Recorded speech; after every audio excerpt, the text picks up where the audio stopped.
Hi guys, today I am going to teach you the sonnet. As you know, form of literature. So there are three part of form of literature: poetry, drama, and prose. So it's the most important part for all the candidate who are preparing for TGT or PGT. जैसे इसमें दिया हुआ है, देखिए इसमें poetry में जैसे epic होता है, मोक एपिक है, सोनेट है, ऑड है, लिरिक है, आइडल है, पेस्ट्रोलॉजी है, एलेजी है, बैलेड है, सेटायर है। सेम उसी में से ये सोनेट मोस्ट इम्पॉर्टेंट पार्ट है। तो देखिए चलिए इसको डिस्कस करते हैं। सोनेट मीन्स क्या होता है? It is a Italian word है। इटालियन वर्ड में क्या यूज हुआ है इसको? Sonetto which means a little sound. तो ये इसका मतलब होता है थोड़ी सी हल्की साउंड, आवाज़। The earliest sonnet begin in 16th century. और ये 16th सेंचुरी में इनका मतलब एक तरह से स्टार्टिंग हुआ था। और इसमें मोस्टली ये जो पोइट थे जिनकी चर्चा हुई वो बताया जाए, two great well known poet थे। फर्स्ट ऑफ ऑल पहले थे सर थॉमस बेट, जो 1503 में इनका जन्म हुआ था और 1542 में इनकी डेथ हो गई थी। दूसरे हेनरी हावर्ड थे। और उसके बाद आते हैं अर्ल ऑफ सूरी, जो मोस्ट इम्पॉर्टेंट पोइट थे ये, जिनका जन्म 1518 में हुआ था और डेथ उनकी 1547 हो गई थी। तो इसमें सोनेट के लिए आप जानते हैं, जैसे sonnet is a 14 lines poem in iambic pentameter line. तो ये आयम्बिक पेंटामीटर में 14 लाइन की पोइम को हम कहते हैं सोनेट कहते हैं, क्योंकि आयम्बिक पेंटामीटर आप पढ़ेंगे जब आपको इसके बारे में आगे बताया जाएगा डिटेल में। क्योंकि अभी तो ये होता है कि इसमें सिलेबल जो हमारा होता है उसका एक पेयर होता है, लॉन्ग हमारा और शॉर्ट जो हमारी साउंड होती हैं। तो उसमें उसके पेयर को जो 5 बनते हैं, 5 के 10 हो जाते हैं, दो दो करके। तो वो हमारा आयम्बिक पेंटामीटर बनता है आगे। तो काइंड्स ऑफ सोनेट जो यहाँ बताया गया है, इटालियन फर्स्ट है आपका, जिसको पैट्रिशन सोनेट कहते हैं, और सेकंड को द इंग्लिश या शेक्सपियर सोनेट बोला जाता है। अब बात आती है इटालियन सोनेट क्या है। तो ये पैट्रिचन सोनेट जो है, ग्रेट पोइट पैट्रिक थे, जिनका जन्म 1304 में हुआ था और 1374 में इनकी डेथ हो जाती है। तो it is also called Miltonic sonnet, क्योंकि मिल्टन ने भी बहुत कुछ लिखा है इटालियन सोनेट में।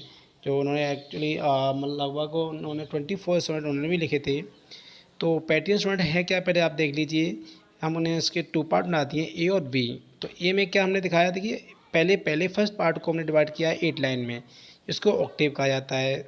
ऑक्टेव की राइम स्कीम क्या होती है? A B B A B B A. तो कितने हो गए आपकी? 8 लाइन हो गई, 2 4 6 8। ओके। सेकंड पार्ट आता है आपका, 6 लाइन रह जाती हैं, क्योंकि 40 लाइन की पोम होती है। 6 लाइन को बोलते हैं सेस्टेट। तो सेस्टेट में क्या होता है? सी डी या सी डी सी। ठीक है। अब ऑक्टेव को भी हम 2 पार्ट में डिवाइड कर सकते हैं, ए और बी में। तो each part you can divide in 4 line. तो 4 लाइन और 4 लाइन 8 लाइन हो गई।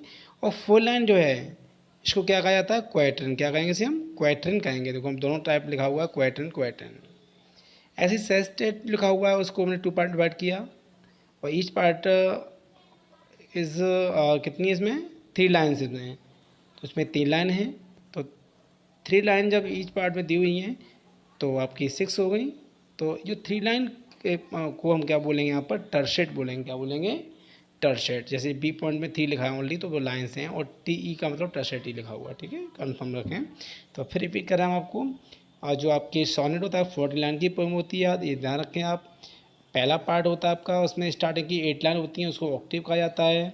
और ऑक्टेव को हम सब डिवाइड करेंगे तो फुल लाइन हो जाते हैं, तो उसे हम क्वैट्रन कहते हैं। ठीक। अब आती है 6 लाइन जो लास्ट की जाती हैं, उसको सेस्टेट कहा जाता है। और इसको भी डिवाइड करेंगे, हम सब डिवाइड करेंगे इसके, तो इसको 3 लाइन में डिवाइड कर देते हैं, जिसको हम 3 लाइन को कहते हैं टर्सेट। अब आता है सेकंड पार्ट, द इंग्लिश और या शेक्सपियरियन सोनेट। शेक्सपियरियन सोनेट के बाद शेक्सपियर के नाम से इसको इसलिए कहा जाता है क्योंकि सबसे ज़्यादा सोनेट उन्होंने उन्होंने लिखे थे, इसलिए English sonnet. This sonnet was first introduce in England in 16th century by sir Thomas Wyatt. तो ये 16th सेंचुरी की बात ही है, और सर थॉमस वीट के द्वारा ये स्टार्टिंग हुआ, एंड हेनरी हावर्ड जो थे। और उसके बाद अर्ल ऑफ सूरी की भूमिका बहुत ज़्यादा रहती है, इनका रोल, जिनका आपको मैंने पहले ही बता दिया था। 1518 यानी 1518 में जन्म हुआ था और 1547 में उनकी डेथ हो गई। शेक्सपियन सोनेट राइम स्कीम जो है क्या है आपको बता दें, क्योंकि शेक्सपियन सोनेट की अलग थोड़ा स्टेज चेंज है। इसमें 12 लाइन होती है स्टार्टिंग की, और उसके बाद 2 लाइन का कपल होता है। 12 लाइन को भी डिवाइड करते हैं, 4 लाइन में करते हैं। ईच पार्ट हैज़ 4 लाइन्स, तो 4 लाइन 4 लाइन 4 लाइन ऐसे बनती है 12 लाइन, ठीक है। तो 4 लाइन को हम क्वार्टरन कहते हैं, जैसे बताया गया। तो आपके यहाँ पर कितने 3 तो क्वार्टरन हो जाते हैं 4 लाइन के, ठीक है। और लास्ट में एक कपलेट बताया, जो कपलेट बोलते हैं दोहा होता है 2 लाइन का। तो 12 + 2 कितना हो गए, 14 हो गए। तो इसकी राइम स्कीम जैसे हमने आपको बता दिया, A B C D E F G. तो ए बी 4 हो गए, सी डी 8 हो गए, ई एफ 12 हो गए, और जी 2 लाइन 14, ठीक। ऐसे नीचे हमने अंडरलाइन दिखाया आपको, देखो 4 लाइन 4 लाइन 4 लाइन, नीचे लिखा है 12 line + 2 line equal to 14 lines, और आगे कपलेट हम दिखा दिया आपको 2 लाइन का इसमें ऐड होता है। शेक्सपियर ने कितने लिखे, रॉट 154 सोनेट लिखे थे अपने समय में। उसमें से 126 एडस टू मिस्टर WH को 1609 में, जो इनका जो जन्म हुआ था उन्हें बताया गया है। तो उसमें ही ये बताया गया है कि ये 126 जो उन्होंने क्या है, ये मिस्टर WH को एड्रेस किए थे, उनको डेडिकेट किए एक तरह से। और 26 जो एड्रेस टू डार्क लेडी एक थी, उसको उन्होंने डेडिकेट किए थे। और उसके बाद 2 जो हैं 2 सोनेट हैं, वो उन्होंने address to Cupid love of god उनको डेडिकेट किए हैं। कहीं कहीं तो ये दिखाते हैं कि 126 से एड्रेस टू WH, और remaining 28 dedicate to dark lady, ऐसे भी दिखाया गया है।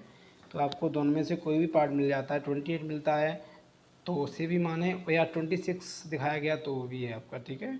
तो फिर 2 आपके address to Cupid love of god को डेडिकेट हो जाते हैं वो, ठीक है। तो ये हमने बहुत ब्रीफ में आपको एक सोनेट के बारे में बताया गया। I hope you have understood it. Okay, thank you.